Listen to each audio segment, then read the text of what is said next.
Today I'd like to talk about the pilot episode of The Walking Dead television series on AMC, written and directed by first season showrunner Frank Darabont. Darabont was fired from the show after the first episode of the second series, basically for greed reasons on the part of AMC. YouTuber YourMovieSucks.org, usually referred to as YMS, did a couple of videos about this scandalous incident, and if you'd like to know more, I encourage you to check that out. Link in the description. Suffice to say that the show was terrible after Darabont was fired, but his work on it was great, especially the pilot. Darabont is a very skilled director, and his pilot script for The Walking Dead was a well-written adaptation that was faithful where it counts, had a visceral and tense tone, and lay good groundwork for the series. For the most part, the emotionality of it is fairly muted, but there is one plotline through it that breaks that mold, which was a good decision on Darabont's part. One of the purposes of a pilot is to demonstrate for both the viewers and the executives what can be expected in the show. So pilot scripts tend to try and have a little of everything that the writer wants to explore if the show gets picked up. One of the challenging things about writing a pilot is how to layer all that stuff in, while also telling a cohesive and compelling first chapter of a story in its own right. So while the nature of the beginning of this particular story, The Walking Dead, doesn't necessitate any deep emotional exploration, it just needs to get the ball rolling with the plot lines and characters, Darabont decided to include a bit of that anyway, to show the kind of emotional depth that can be expected from the show going forward. A bit over a third of the way through the pilot, Rick meets the character Morgan Jones and his son Dwayne. In their first few scenes of dialogue interaction with Rick, they serve the narrative purpose of explaining the nature of The Walking Dead's world to Rick and simultaneously to the audience. Take a moment. Look how sharp it is. Try anything. I will kill you with it, and don't you think I won't.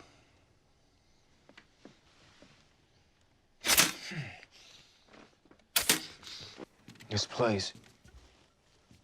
Fred and Cindy Drake's. Never met them. I've been here. This is their place. It was empty when we got here. Don't do that. You'll see the light. There's more of them out there than usual. I never should have fired that gun today. Sound draws them, now they're all over the street. Hey, mister, you even know what's going on? I woke up today. In the hospital. Came home, that's all I know. But you know about the dead people, right? Yeah, I saw a lot of that.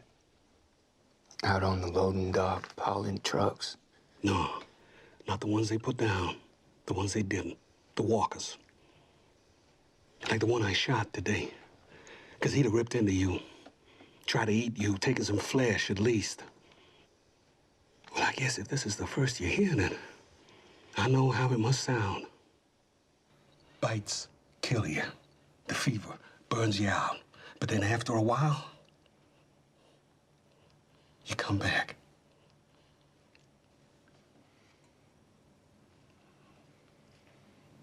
Seeing it happen. Then later they assist Rick in achieving some of his goals, and provide the opportunity for those scenes to have dialogue. And the dialogue in one of those scenes is the central element of what I'm looking at here. Though before I get to that, let's first go back to a bit earlier, when Morgan first mentions his recently deceased wife, who is now a walker. She died in the other room on that bed in there. There's nothing I could do about it. That fever, man. Skin gave off heat like a furnace. I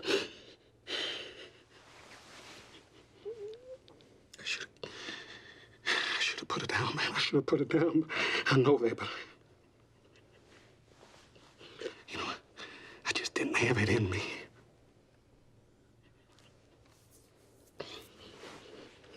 She's the mother of my child.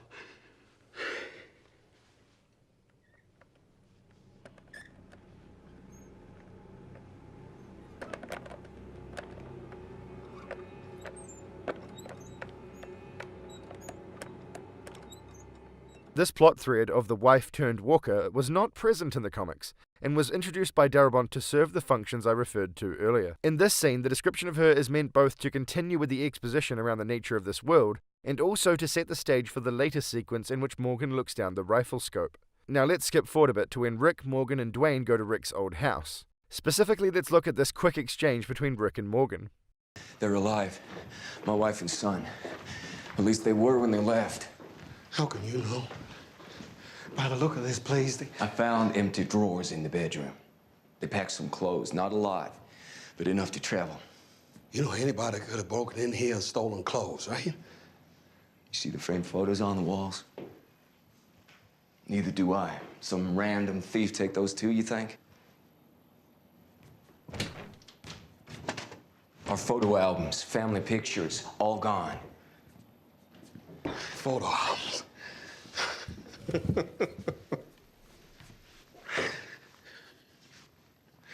My wife. Same thing. There I am packing survival gear. She's grabbing photo albums. This bit of dialogue is serving a dual function in the narrative. In the immediate sense, it is about Rick figuring out that his wife is still alive. The missing family photos provide the scene with a handy way of communicating this to Rick, and then from Rick to Morgan and by extension the audience. But there's also something else going on here. Darabont was setting up a crucial element of a future scene. In the sequence immediately following Rick and Morgan's parting of ways, Morgan uses the rifle Rick gave him to try and shoot the walker that was once his wife.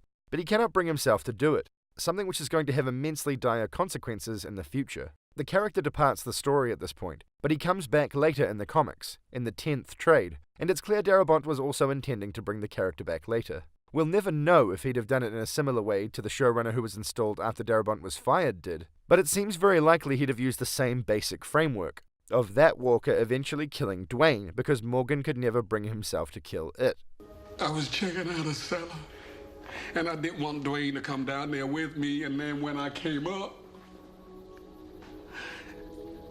she was standing there right in front of him, and he had his gun up, and he couldn't do it. So I called to him, and he turned, and then she was just on him. And I see red, everything is red, everything I see is red, and I do it.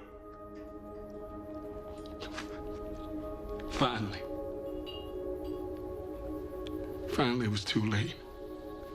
It's not his wife anymore, and he does know that, but is so attached to her memory that this understanding is overwritten. But what does that line about the photo albums have to do with any of this? Well, in order to understand that, first we need to understand Morgan's function in the narrative. He's there to impart the world exposition that I mentioned before, but he's also there to give survival advice to Rick. This is necessitated by the waking up in a hospital after the fall of civilization trope that The Walking Dead uses. Rick is new to this world, which is useful because it allows him to be the audience surrogate, but a side effect of him needing the world explained to him is that he hasn't yet adjusted in a more tactical sense to the new nature of his reality. He's not good at surviving against the walkers yet, and if he's going to believably survive while navigating this world, he's going to need to get good at it, and quickly. And the audience needs to see this happening, because him being the audience surrogate has shaped the audience's view of his current survival ability level as being low. So Darabont needs to achieve this quickly and easily. He does this by having Morgan impart useful advice to Rick, and in order to be able to do that, Morgan needs to be the kind of character that has a high survival ability level in this world. And one thing zombie movies have taught us over the decades is that people who are good at surviving in a zombie apocalypse tend to be intensely pragmatic and very unsentimental individuals. In other words, not the kind of person who would take the photo albums from their home when fleeing it. Photo albums.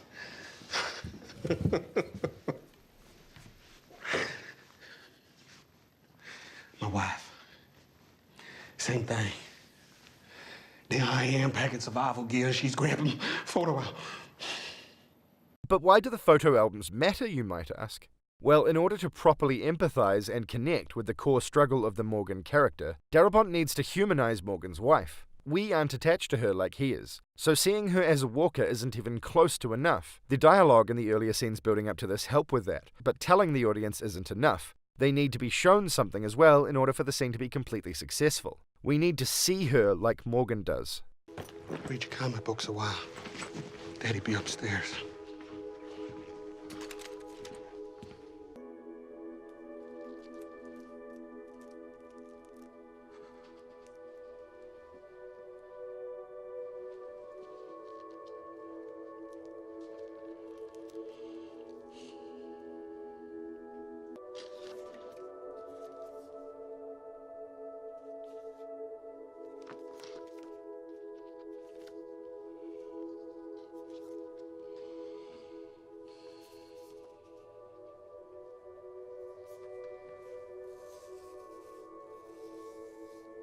It's a lot more compelling to the audience to see him connecting with her through the photos than it is to see him connecting with her through his memory of how she was as a person while he looks down the rifle scope. The photo albums are a storytelling tool without which this important scene wouldn't have played. And in order to get the photo albums into the scene, they need to be set up first, due to the hardened survivor nature of the Morgan character. If he'd just taken these photo albums from his old house himself, that would have messed with the suspension of disbelief because he's not that kind of character, by necessity of his role in the story. But like foreshadowing, setting up key future scene elements in advance can also mess with the suspension of disbelief if done in a way that is too obvious. The audience catches on and goes, oh, the writer's doing this because of this reason in the plot, which is of course really not a great place to be at while trying to get absorbed into a story. A way around this is to layer it into a scene in which it provides a completely different and more immediate function in the narrative.